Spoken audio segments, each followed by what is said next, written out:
مسلک ہر مسلک کے پیچھے نماز پڑھ سکتا ہے, لیکن یہ ضروری ہے کہ امام مسلمان ہو. سمجھ رہے ہو؟ اگر کوئی دیوبندی امام ہے جو شرک کرتا ہے تو اس کے پیچھے نماز جائز نہیں ہے. کوئی اہل حدیث امام ہے جو شرک کرتا ہے تو اہل حدیث اس یہ نہیں کہ اہل حدیث کے پیچھے نماز نہیں ہوتی, اس اہل حدیث کے پیچھے نماز نہیں ہوگی. اگر کوئی بریلوی مکتبہ فکر سے ہے اور امام شرک کرتا ہے تو اس کے پیچھے بھی نماز نہیں ہوگی. اس لیے نہیں کہ بریلویوں کے پیچھے نماز نہیں ہوتی, بلکہ اس لیے کہ وہ اسپیسیفک وہ جو امام ہے وہ کیا کر رہا ہے, شرک کر رہا ہے. تو شیعہ ہو, دیوبندی ہو, بریلوی ہو, اہل حدیث ہو, جو بھی مکاتب فکر مارکیٹ میں ہول سیل کے حساب سے چل رہے ہیں اور 25-30 اور مکاتب فکر ہیں, تو ہر مکتبہ فکر کی نماز ہر مکتبہ فکر کے پیچھے ہو جاتی ہے. شرط یہ ہے کہ امام شرکی عقیدے کا حامل نہ ہو, ختم نبوت کا منکر نہ ہو, شرکی عقیدے کا حامل نہ ہو. اگر وہ شرک کرتا ہے تو چاہے دیوبندی ہو, اہل حدیث ہو, جو بھی ہو, نماز نہیں ہوگی. اب شرک کی ڈیفینیشن کیا ہے, وہ بھی ڈیفینیشن اللہ اس کے رسول نے بیان کر دی ہے. لوگ کہتے ہیں علماء فتوے دیتے ہیں اس کے پیچھے اس کی نماز نہیں ہوتی, اس کے پیچھے اس کی نماز نہیں ہوتی, پھر قواعد پھیلا رہے ہیں. او بھائی جان, اسلام تو ضروری ہے نا.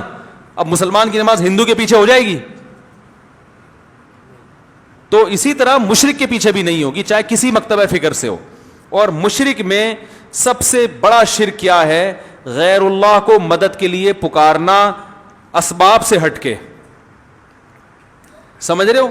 تو اللہ کے ساتھ کسی بت کو شریک کریں یا پیغمبر کو شریک کریں پکارنے میں, یا ولی اللہ کو شریک کریں, وہ سارے شرک اللہ کی نظر میں برابر ہیں.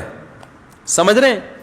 تو شرک کی جو ڈیفینیشن ہے اس پر میں ڈیٹیل میں بیان کر چکا ہوں کہ غیر اللہ کو پکارنا, کون سی پکار حلال ہے اور کون سی پکار شرک ہے, اس پر میں پوری ڈیٹیل سے بیان کر چکا ہوں. وہ آپ یوٹیوب پہ سرچ کر سکتے ہیں, تو اس میں آپ فیصلہ کریں گے.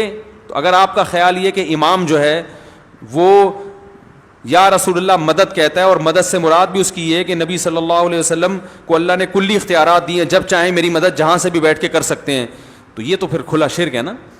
تو اگر امام کا یہ عقیدہ ہے, یا اپنے پیر و مرشد کے بارے میں عقیدہ ہے کہ وہ قبر میں جہاں سے جائیں جس کی چاہیں مدد کر سکتے ہیں, تو ایسا امام چاہے دیوبندی ہو, چاہے اہل حدیث ہو, چاہے شیعہ ہو, چاہے بریلوی ہو, چاہے بالکل کسی مسلک کو نہ مانتا ہو, کچھ بھی ہو, تو وہ مسلمان نہیں ہے, باقی جو بھی ہے, ٹھیک ہے نا.